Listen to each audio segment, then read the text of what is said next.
Çok kötü olmuş.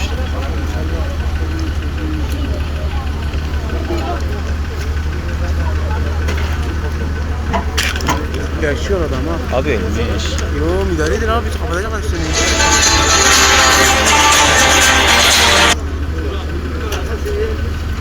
Ölmüş abi.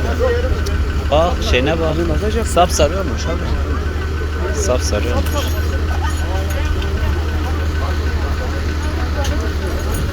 Araba aşağı atılmış ya.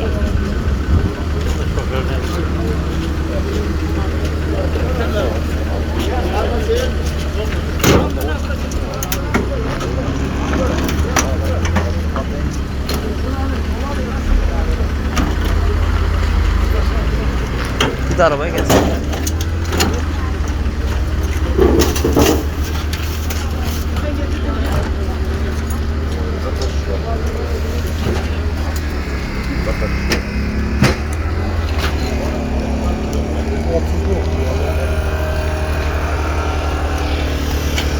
Ölüm var.